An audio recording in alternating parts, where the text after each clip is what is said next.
You have opened these cells every morning for 9 years. You have closed them every evening. The corridor smells the same. The keys weigh the same. Nothing has ever changed. Today, everything will change. The mountain will see to that. And at the end of the corridor, behind the last door, the man you fear most in this city will be waiting, and you will be standing there with the key in your hand. Before we begin, this is the story of a prison guard in Pompeii on the city's last day. The prison sat at the edge of the Forum district, a low stone building that most of the city's residents passed without looking at. It was not large.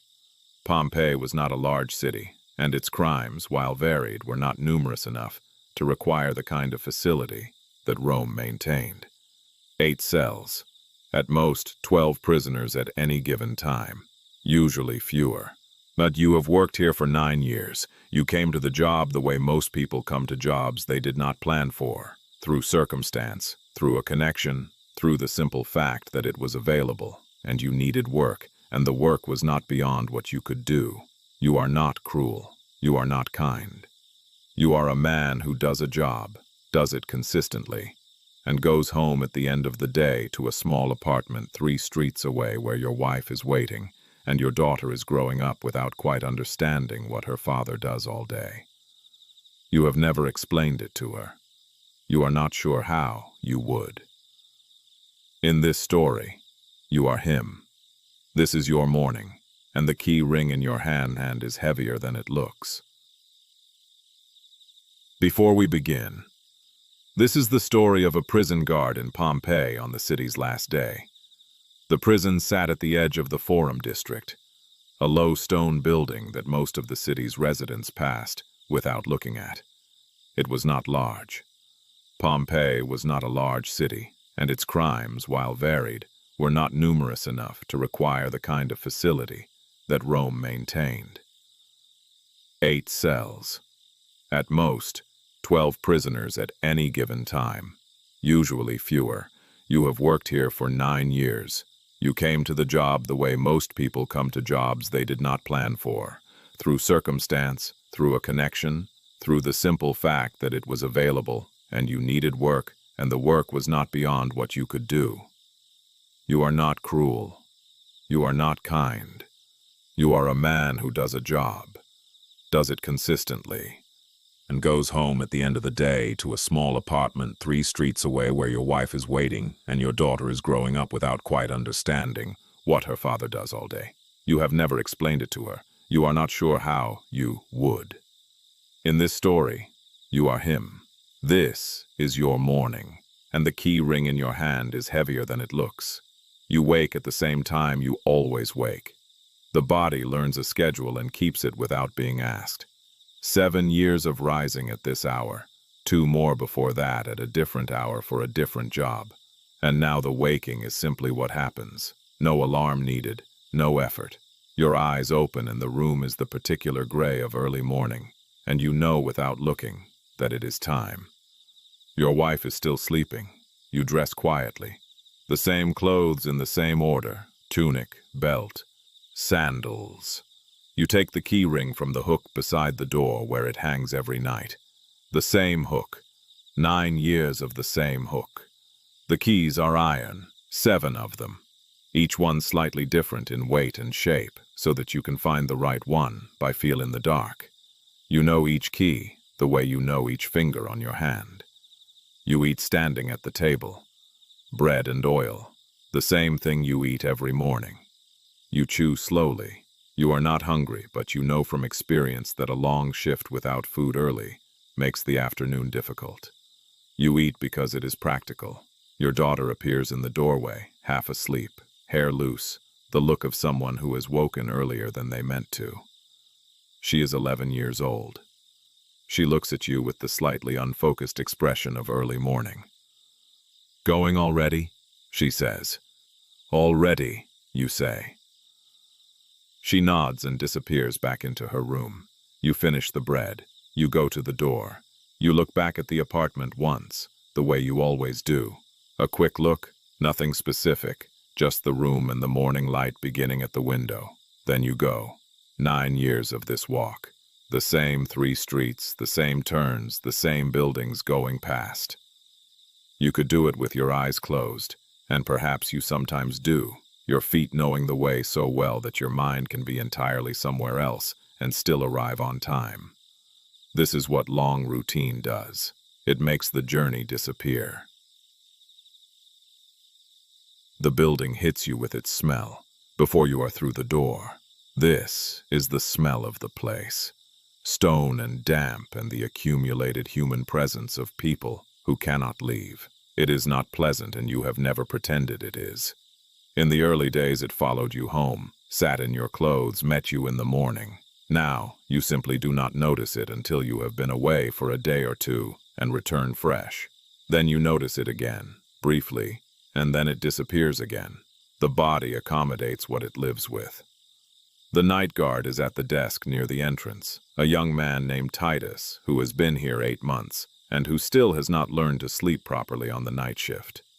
His eyes are red, and his posture is the posture of someone fighting the weight of their own eyelids.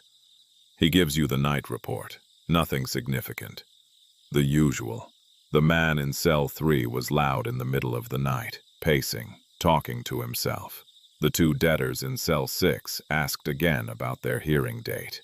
Cell 8 was quiet all night. You nod. You take the report. You let Titus go. You walk the corridor. 8 cells on either side, 4 and 4. The corridor between them, narrow enough that you could touch both walls with your arms extended. The stone floor is worn smooth in the center where feet have passed for years. Generations of feet before yours and yours added to them. The torches on the walls give a light that is never quite sufficient. A permanent orange dimness that makes everyone look slightly unwell.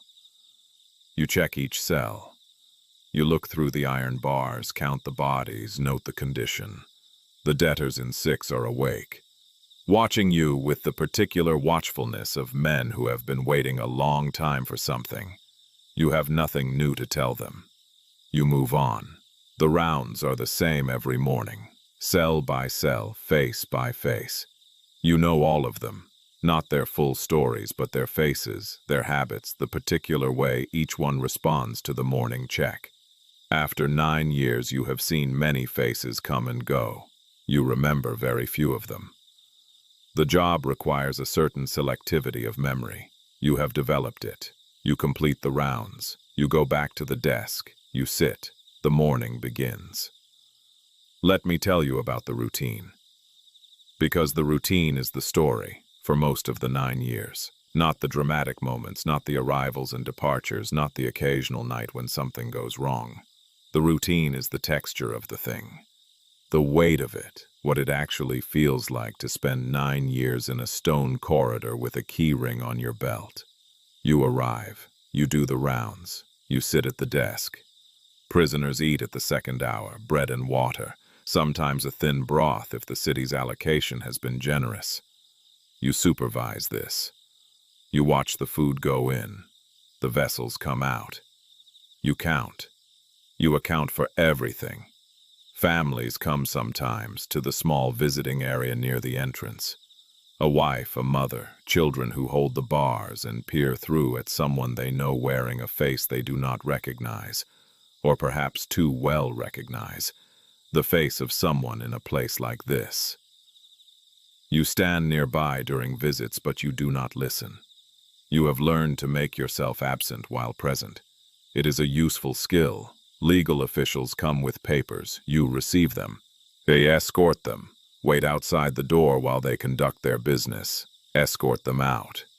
You sign what needs signing. You file what needs filing. In the afternoon, there is often a quiet hour, sometimes 2, when the corridor is still and the sounds from outside the building filter in muffled and distant.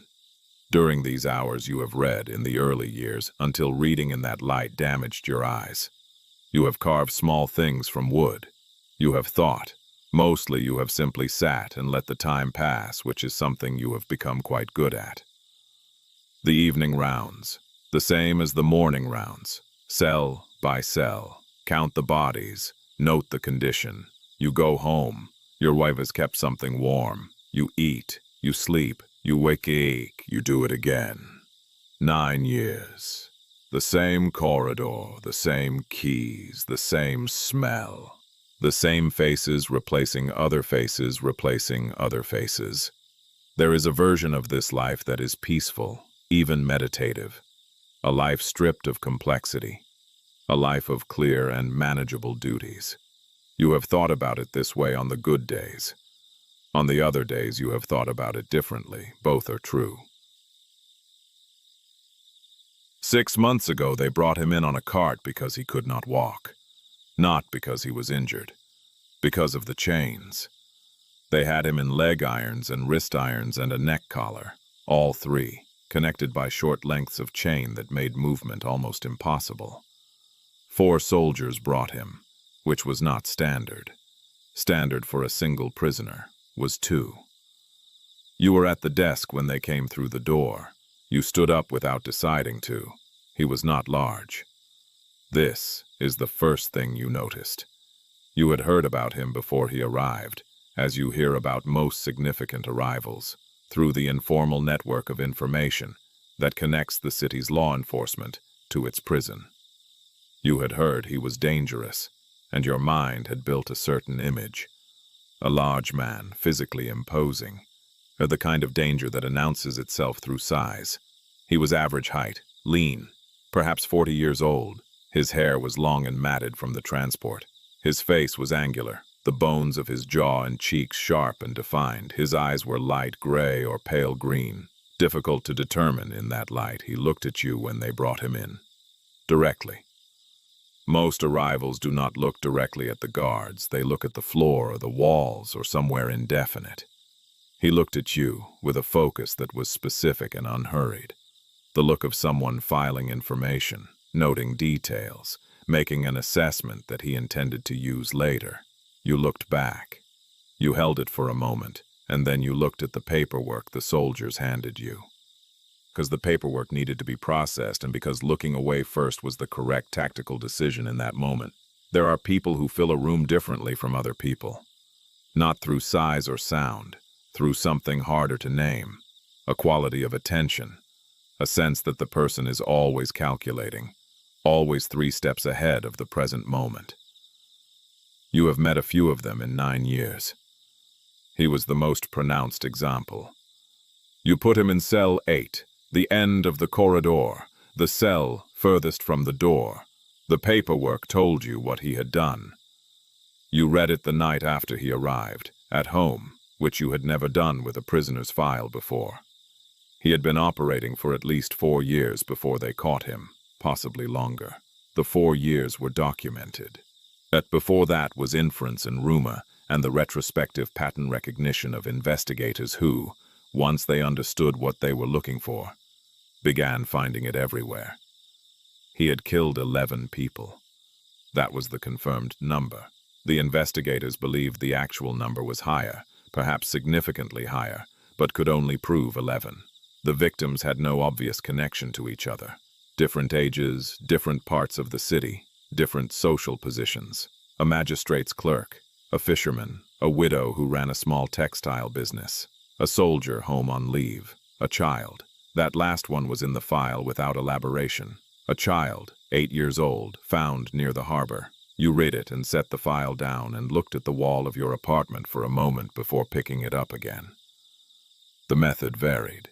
That he was not consistent in the way that some killers are consistent, which made him harder to find. What was consistent was the absence of apparent motive. The investigators could find no thread connecting the victims, no pattern of grievance or gain. He had not robbed them. He had not known them, as far as anyone could determine. He killed them because he chose to. That was the conclusion the file arrived at, carefully worded. The language of official documents, trying to contain something that official language was not built to contain. They caught him because he made a mistake. After 4 years of not making mistakes, he made one, and a witness saw something, and the soldiers found him 3 days later in a room above a tavern near the eastern gate, asleep. Evil that makes sense, is frightening. Evil that does not make sense is something else. Something that sits in your chest differently, that you cannot reason your way around, that you cannot explain to yourself in a way that makes it smaller. You read his file once, you did not read it again, but you did not forget it. The first tremor knocks the torch off the wall at the far end of the corridor. You hear it before you feel it, a low sound from somewhere beneath the stone floor, and then the floor itself moves. A single rolling motion like a wave passing through solid ground. Your chair shifts under you. The torch bracket pulls free from the wall, and the torch falls to the floor, still burning. The flame horizontal for a moment before you cross the corridors in 4 steps and stamp it out. From the cells, voices. Some calling out, some simply making sounds, the inarticulate sounds of people who have been frightened suddenly. What was that? Guard, guard. Is the building. You go to the door. You push it open and look out. The street is stopped. People who were walking have stopped walking. People who were carrying things have set them down or dropped them. Everyone is looking north, and you follow their eyes to the mountain, and you see what they are seeing. You have lived in the shadow of that mountain your entire posting here. 9 years of looking at it as a feature of the landscape, as present and unremarkable as the sky. What is happening to it now is not unremarkable. The upper portion, where the peak was, is no longer there in any recognizable form. In its place, something is climbing into the sky, dark and vast and moving with a deliberateness that seems impossible for something so large. A woman near you says something in a voice stripped of its usual registers, reduced to its simplest form. You step back inside. You close the door. A guard's first instinct is to secure the space, whatever is happening outside. Your responsibility is inside these walls. 8 cells. The people in them cannot leave on their own. This is the first thing you think. Not about the mountain. Not about yourself, about the 8 cells and who is in them and what happens to them if you do nothing. You stand at the entrance to the corridor with the key ring in your hand. The second tremor comes while you are standing there, stronger than the first, and from above you hear the sound of something shifting in the structure of the building. A groan of old stone under new stress. Dust falls from the ceiling of the corridor in a thin, continuous stream. From the cells, the voices are louder now. They know. Sound travels through stone, and the street outside was loud enough that even in the cells they have heard enough to understand that something has happened to the mountain. Some of them are calling your name. Some are calling for anyone. You think about your options with the clarity that comes in certain moments when the mind sheds everything unnecessary and operates on what remains. You could live. The door behind you is unlocked. The street is right there. Your apartment is 3 streets away. Your wife, your daughter. You could leave and no one would say you did wrong. The building might come down. The ash is already beginning to fall. You saw it when you opened in the door. Fine gray material settling on the street. If the building comes down with people locked inside it, that is the mountain's doing, not yours. You look at the corridor. 8 cells. People in each one, the key ring in your hand. You walk into the corridor. There are decisions you make, and decisions that make themselves. This is the second kind. You do not decide to walk into the corridor. You simply find yourself walking into it. The keys in your hand. The dust falling from the ceiling. The voices calling from behind the bars. The decision was already made, somewhere below the level of conscious thought. Cell 1. 2 debtors, older men, who have been here the longest of anyone currently inside. You put the key in the lock, you turn it. The door swings open. They look at you with an expression that is not yet relief, not yet understanding, something between the two, the expression of men who have learned not to believe good news until it has fully arrived. Go, you say. North Road. Harbor. Go now. They go. They go quickly, which surprises you slightly. The speed in old legs when given a reason. Cell 2. A young man in for theft, 3 weeks in. His hearing not yet scheduled. He is already at the bars when you arrive, his hands wrapped around the iron. He does not wait for you to speak. When the lock turns, he pushes through before the door is fully open. He runs. You hear his footsteps diminish down the corridor and through the entrance and out. Cell 3. The man who was loud in the night, who is now very quiet, sitting in the center of the cell floor with his knees drawn up, rocking slightly. He looks at you when you open the door and does not move. You need to go, you say. He looks at the open door. He looks at you, slowly with the movements of someone not entirely present in their body. He gets up. He goes through the door. He walks, not runs, down the corridor. Cell 4, Cell 5, Cell 6. Each one a person with a face you know and do not know. A person who is here because of something they did or something that was done to them, or some combination of the two, that the law has reduced to a charge and a cell number. Each one looking at you with the same expression. The expression of the locked door, becoming unlocked. Each one going through. You are moving quickly now. Key to lock to door, key to lock to door, the ring of them swinging and chiming, your hands knowing which key without having to think, 9 years of muscle memory doing the work. The corridor is filling with the sounds of people leaving, footsteps and voices and the distant sound of the street beyond the entrance, louder now, the city's crisis reaching in through the stone. Cell 1. 2 debtors, older men, who have been here the longest of anyone currently inside. You put the key in the lock, you turn it. The door swings open. They look at you with an expression that is not yet relief, not yet understanding, something between the two. The expression of men who have learned not to believe good news until it has fully arrived. Now go, you say. North Road. Harbor. Go now. They go. They go quickly, which surprises you slightly. The speed in old legs when given a reason.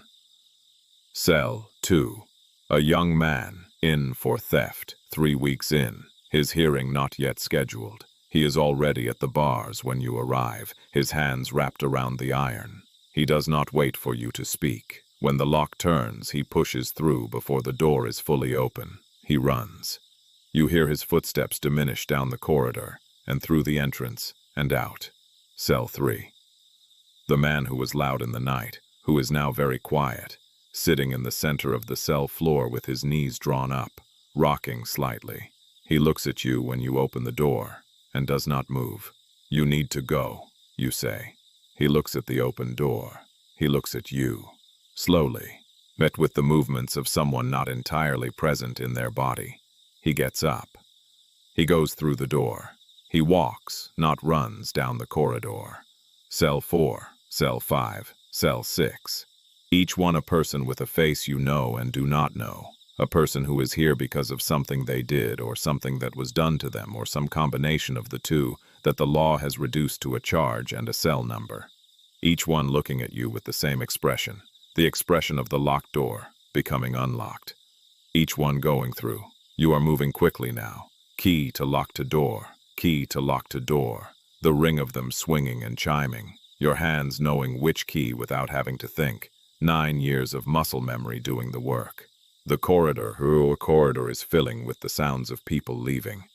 Footsteps and voices and the distant sound of the street beyond the entrance, louder now, the city's crisis reaching in through the stone.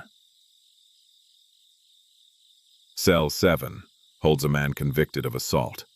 A large man, a former dock worker, who has been here 4 months.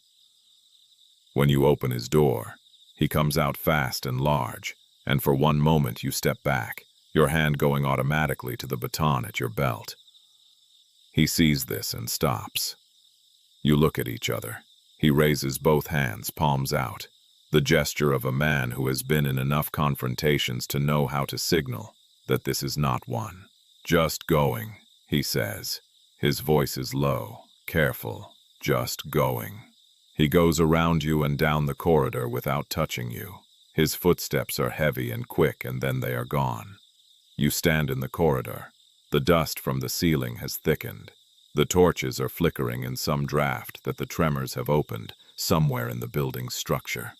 From outside the building, the sound of the street has become continuous, a roar that no longer resolves into individual voices, just the sound of many people in collective motion. The corridor is empty now, except for cell 8. You stand at cell 7's open door and look down the corridor at cell 8. The door's closed. Behind it, the man is there, as he has been every morning when you arrived at those bars, either at the back wall or at the bars themselves, with those light-colored eyes and that quality of focused assessment. You stand there for a moment. Your daughter is 11 years old. 3 streets away.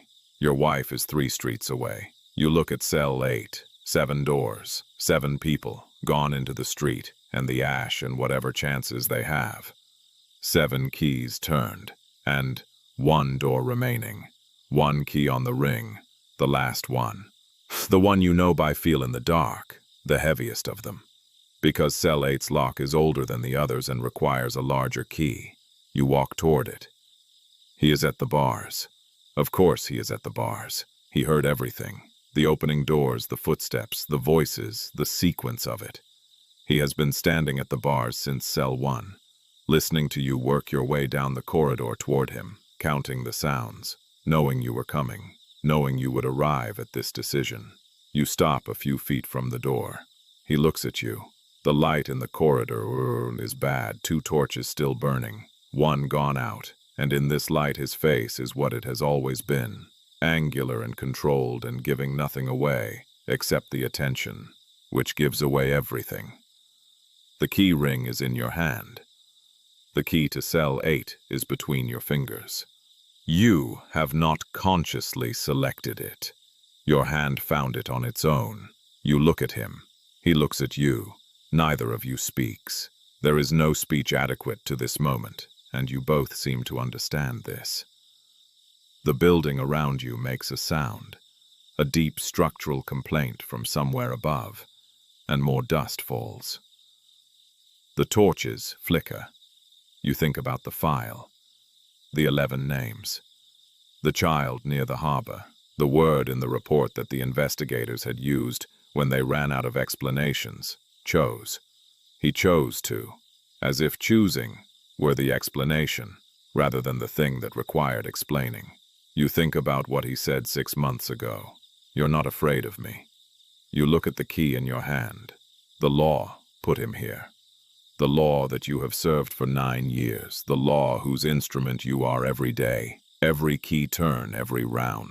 The law says this man stays behind this door until the law decides otherwise. The mountain does not care about the law. The mountain is doing what mountains do, without reference to what any human has decided about anything. You put the key in the lock. Your hands are steady. They have always been steady. You turn the key. The mechanism moves, the bolt withdraws, and the door of cell 8 swings open on its hinges with the sound it has always made. A low iron sound, familiar after 6 months of hearing it for the morning checks. He does not move immediately. He stands inside the open door and looks at you. And there is something in his expression you have not seen there before, something that does not fit the face you have been looking at for 6 months. Not gratitude, something more complicated than gratitude, something like acknowledgement. You step back from the door. You gesture with your hand toward the corridor, toward the entrance, toward the street. He steps through the door. He stands in the corridor, beside you. Close, closer than you have ever stood to him with only air between you. You look straight ahead at the wall. You can see him in your peripheral vision. Very still, very close. Why? He says. You think about the answer. You think about the 11 names and the child and the file you read once, and never again. You think about your daughter 3 streets away and the mountain and the key ring and the 9 years. Because you're in a building that might come down, you say. That's all. A pause. "That's all," he says. Not a question.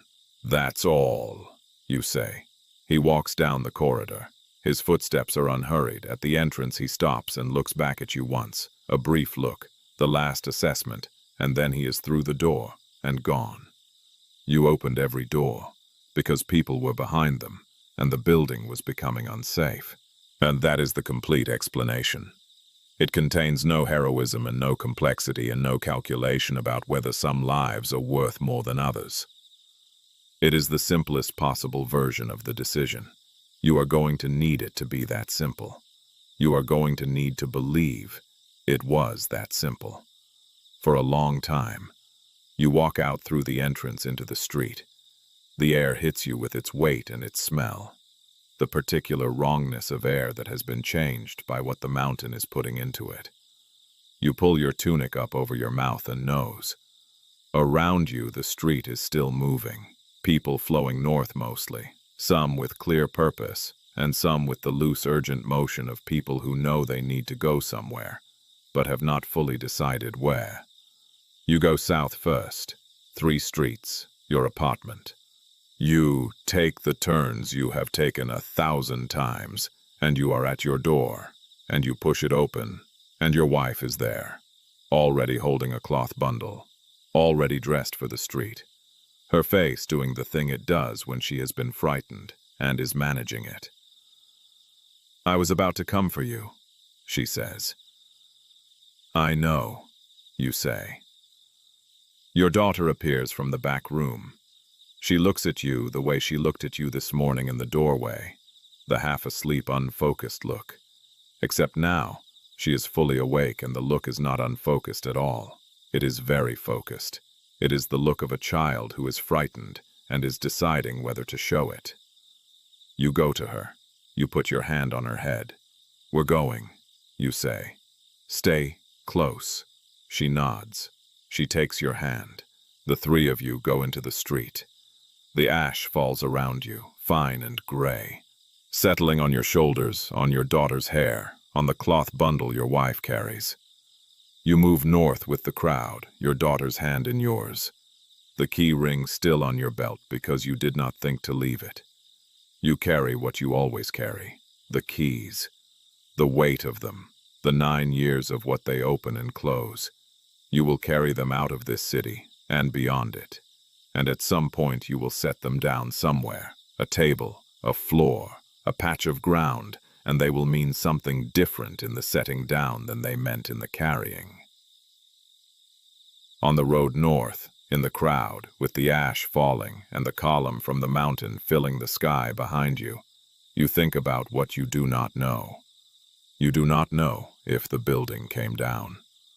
Whether the walls held or whether the stone collapsed into the cells and the corridor and the desk where you sat for 9 years. Whether any of it remains or whether it is all under the ash, sealed, preserved in the position it was in. At the moment the mountain decided. You do not know where he went. He walked out of the prison and turned some direction, and the city took him, the way cities take people, into the streets, into the crowd, into whatever happened next. You do not know if he survived the day. You do not know what he did after he left, in the hours between the cell door opening and whatever came after. You do not know if you made the right choice. You will not know. This is the honest answer to the question that will come to you in the nights ahead, in whatever place you end up, in whatever life comes after today. You will ask the question, and the question will not answer itself, and you will have to find a way to carry it that does not break you. Your daughter is walking beside you. Her hand is in yours. She has not cried. She is 11 years old, and she is walking through an ashfall with a steadiness that surprises you and that you think you will remember for a long time. You look at her. "Dad," she says, without looking up. "Keep walking." You keep walking. The mountain burns behind you. The road continues ahead. The key ring on your belt makes its small sound with each step, the iron keys shifting against each other. The sound you have heard every day for 9 years, the sound that will continue until you take it off and set it down, which you have not yet done. You opened every door.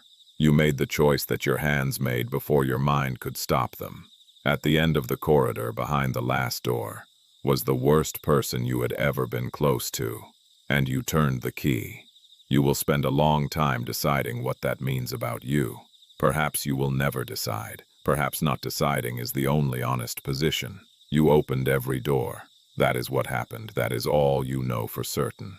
Keep walking, your daughter's hand in yours. The ash settling on everything. The road going on ahead. Keep walking. A note on history. Pompeii had a small but functioning prison system. Archaeological evidence suggests a holding facility near the Forum district, though its exact nature and capacity remain subjects of scholarly discussion. Roman law at this period included provisions for pretrial detention, debt imprisonment, and holding of those awaiting execution or transport. The eruption of Vesuvius on August 24, 79 AD, happened quickly enough that many people had little time to respond. Archaeological evidence shows people in the process of ordinary activities at the moment the pyroclastic surges reached them. The city was, in many ways, caught mid-sentence. What happened to prisoners held in Pompeii during the eruption is not recorded. No remains have been found in a location definitively identified as a prison facility, though excavations are not complete, and many areas of the city remain unexcavated. The guard in this story is fictional. The choice he faces is not. Versions of it have been faced by people in positions of institutional authority during disasters throughout history. The records of what those people chose are incomplete. Some doors open, some do not. The reasons are rarely simple. The consequences are never fully known. Good night.